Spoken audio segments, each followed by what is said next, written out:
Hello everyone, study with me LLB entrance. So आजदेखि चाहिँ म डे 1 डे 2 गरेर एलएलबीको चाहिँ कसरी तयारी गरिरहेको छु भनेर तपाईँहरूलाई देखाउन गइरहेको छु। सो हाम्रो आज डे 1 मा चाहिँ छ ज्युरिस्प्रुडेन्स। सो विधिशास्त्र चाहिँ अब डिराइभ फ्रम ल्याटिन वर्ड। अब यसको भनेको चाहिँ नलेज अफ ल हो, स्किल अफ ल हो भनेर दुनियाँले नै भनिसक्यो। अब यो बारम्बार यो कुरा भनेर चाहिँ म तपाईँहरूलाई इरिटेट गर्न चाहन्न। सो मिनिङ अफ ज्युरिस्प्रुडेन्स भन्दा चाहिँ jurisprudence means the study of theory of law. अनि यो चाहिँ अब कानुन के हो, हामीलाई कानुन किन चाहिन्छ, कसरी चाहिँ कानुन डेभलप गर्ने र न्याय के हो भन्ने कुराहरू, यस्तो क्वेसनहरूको चाहिँ एन्सर खोज्न चाहिँ यसले हेल्प गर्छ। सो अर्को छ नेचर अफ ज्युरिस्प्रुडेन्स। अब यसमा चाहिँ के छ भने थ्योरिटिकल इन नेचर छ, abstract and general, philosophical, analytical, अनि different views or social of thought अनि सोसल साइन्स जस्ता कुराहरू छ, जसमा चाहिँ के हुन्छ भने कानुन के हो र कसरी यसले काम गर्छ भन्ने कुरा चाहिँ अध्ययन गर्ने। अब यसले चाहिँ न्याय, अधिकार, कर्तव्य जस्ता सामान्य कुराहरू बारेमा कुरा गर्छ। सो स्कोप अफ ज्युरिस्प्रुडेन्स भनेको चाहिँ अब एनालिटिकल ज्युरिस्प्रुडेन्स, हिस्टोरिकल, सोसियोलोजिकल, नेचर ल अरे नेचुरल ल, रियलिस्टिक ज्युरिस्प्रुडेन्स होइन। अब यो चाहिँ टाइप र स्कोप चाहिँ सेम नै हुन्छ।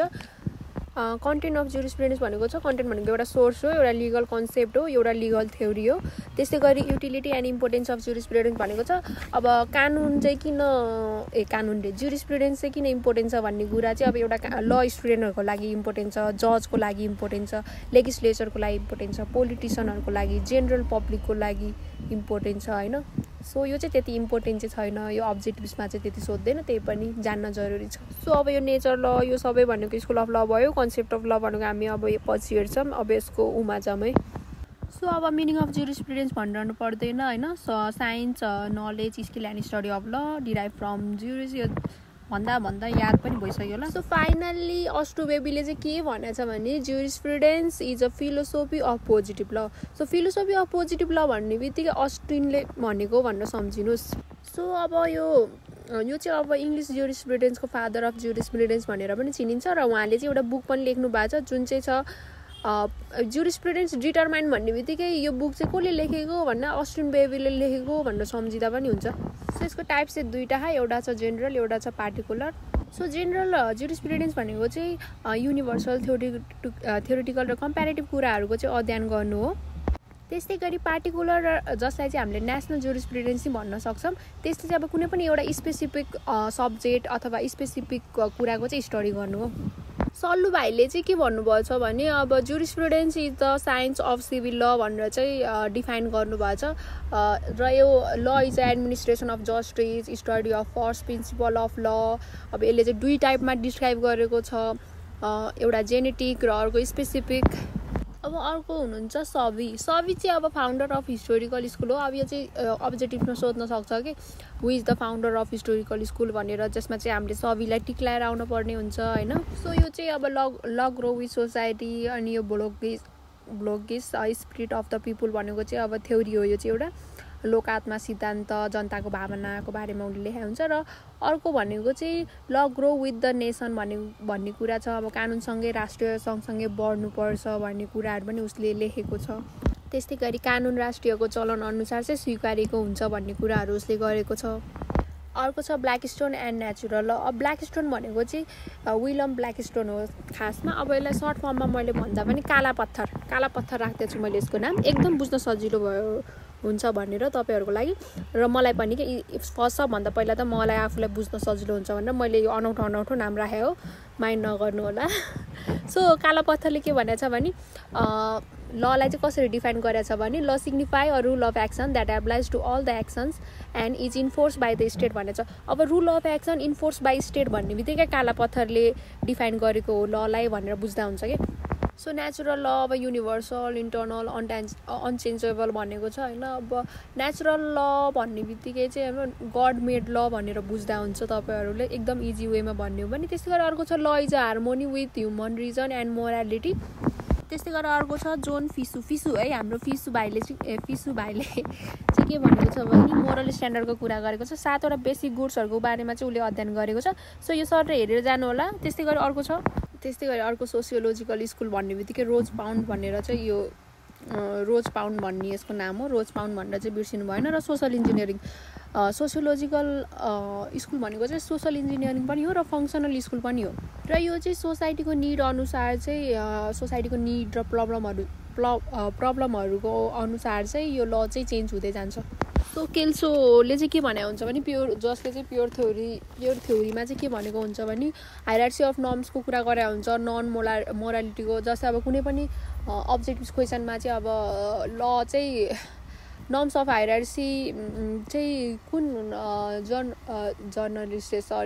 ज्युरिस्टले चाहिँ डिफाइन गरेको हो भन्यो भने चाहिँ तपाईँले यो के अरे केल्सोमा टिक्लाएर आउनु होला सो त्यस्तै गरी केल्सोले चाहिँ के फोकस के गरेको छ भने लिगल भ्यालिडिटीमा चाहिँ फोकस गरेको छ त्यस्तै गरी नन इथिकल करेक्टनेसहरूमा यसले फोकस गरेको छ यो थ्योरीले त्यस्तै गरी अघि चाहिँ केल्सीको थियो भने अब चाहिँ अघि केल्सो भनेको चाहिँ प्योर थ्योरी हो भने यो भनेको चाहिँ लिगल पोजिटिभिजम हो सो यसमा चाहिँ के हार्टले चाहिँ के डिफाइन गरेको छ भने ललाई चाहिँ union of primary and secondary rule primary रुलमा छ ड्युटिज र सेकेन्डरी रुल्समा छ rules about rules for example change त्यस्तै गरी कसले चाहिँ केमा कसरी डिफाइन गरेको छ भन्ने कुरा हो जस्तै अब अघि नै ज्युरिस्प्रुडेन्समा चाहिँ यो अल्पुले चाहिँ science of just and unjust भन्ने बित्तिकै चाहिँ हामीले चाहिँ ज्युरिस्प्रुडेन्समा चाहिँ कसले भनेको भन्दाखेरि अल्पेनले भनेको भनेर बुझ्नुपर्छ jurisprudence the knowledge of things divine and human the science of right and wrong चाहिँ यसको रियल डिफिनेसन हो त्यस्तै गरी प्लाटोले लको डिफिनेसनमा अब डिस्कभरी अफ रियालिटी भन्ने बित्तिकै ललाई चाहिँ कसले चाहिँ डिस्कभरी अफ रियालिटी भनेको भन्दा प्लाटोले भनेको हो सो अर्को छ फेमिनिस्ट एन्ड पोस्टमोर्टम ज्युरिस्प्रुडेन्स सो फर्स्टमा चाहिँ हामी फेमिनिस्टको बारेमा पढ्छौँ सो सिम्पली भन्नुपर्दा चाहिँ महिलालाई पनि पुरुष बराबर अधिकार र सम्मान पाउनुपर्छ भन्ने कुरा यसले गरेको हुन्छ यसमा चाहिँ सो महिलाले पनि अब निर्णयहरू लिन पाउनुपर्छ कामहरू गर्न पाउनुपर्छ पढ्ने अधिकारदेखि लिएर सबै कामहरूमा चाहिँ अपर्च्युनिटिजहरू पाउनुपर्छ भन्ने कुरा यसले उल्लेखन गरेको छ सो एकदमै सरल भाषामा भन्नुपर्दा चाहिँ फेमिनिस्ट भनेको चाहिँ फेमिनिस्ट फाइट अगेन्स्ट डिस्क्रिमिनेसन यसले चाहिँ डिस्क्रिमिनेसनको अगेन्स्टमा चाहिँ फाइट गर्छ र सपोर्ट गर्छ वुमेनको फ्रिडम र डेभलपमेन्टको लागि चाहिँ सपोर्ट गर्ने काम गर्छ पोस्टमोर्टम ज्युरिस्प्रुडेन्स भनेको छ पोस्टमोर्टम लिगल थ्योरी पनि भन्छ लिगल थ्योरी पनि हो होइन अब यसले चाहिँ च्यालेन्ज गर्छ कि ट्रेडिसनल एप्रोचेसहरूलाई चाहिँ फिल्डमा आएर च्यालेन्ज गर्छ जस्तै लको कुरा फिलोसोफीको कुरा कल्चरको म्युनिसिपालिटीको होइन सबै लिगल के अरे लिगल टेक्स्ट अथवा लिगल उमा चाहिँ यसले चाहिँ च्यालेन्ज गरिरहेको हुन्छ अब यो मोडर्न छ अहिलेको सोसाइटी होइन अब सोसाइटी जसरी चेन्ज हुन्छ ल पनि त्यसरी नै चेन्ज हुँदै जानुपर्छ ल चाहिँ एउटा फिक्स सिस्टम होइन भनेर चाहिँ यसले उल्लेखन गरेको छ सो यसमा चाहिँ अब who is the first coin of के अरे वर्ड पोस्टमोर्टम भन्ने क्वेसन आउनसक्छ अनि फादर अफ पोस्टमोर्टम को हो भन्ने क्वेसन आउनसक्छ यसको एन्सर चाहिँ जेएफ लोइटार्ड हो सो यो चाहिँ विधिशास्त्रको नेपाली भर्जनमा चाहिँ मैले राखिदिएको छु है नेपाली मिडियमको स्टुडेन्टहरूको लागि चाहिँ इजी हुन्छ भनेर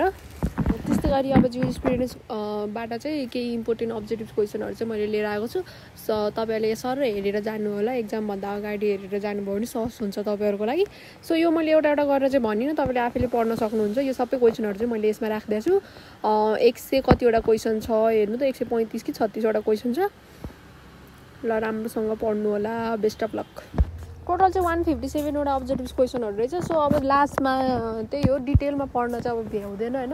अब सर र तपाईँले कता कताबाट इन्फर्मेसन निकाल्न सक्नुहुन्छ सकेसम्म इन्फर्मेसनहरू चाहिँ अब लिनुहोस् र यो अब डाइरेक्ट अब अब्जेक्टिभ क्वेसनमा चाहिँ डाइरेक्ट अब तपाईँहरूले चाहिँ अब्जेक्टिभ क्वेसनहरू हेर्न थाले हुन्छ सर र अब मेन कुराहरू पढ्ने अनि डाइरेक्ट हुन्छ नि डिपली नजाने कि अब डिपली जानलाई टाइम पनि छैन हामीसँग त्यही भएर यो अब्जेक्टिभ क्वेसनहरू राखिदिएको छु हेर्नु होला सो अब भिडियोमा चाहिँ अब मैले के बोलेँ के गरेँ थाहा भएन होइन अब यो मेरो पहिलो भिडियो र अब चाहिँ मतलब राम्रो लाग्यो भने चाहिँ सब्सक्राइब गरिदिनु होला च्यानललाई भन्दै म चाहिँ अब डे 2मा भेट हुने नै छ तपाईँसँग थ्याङ्क यू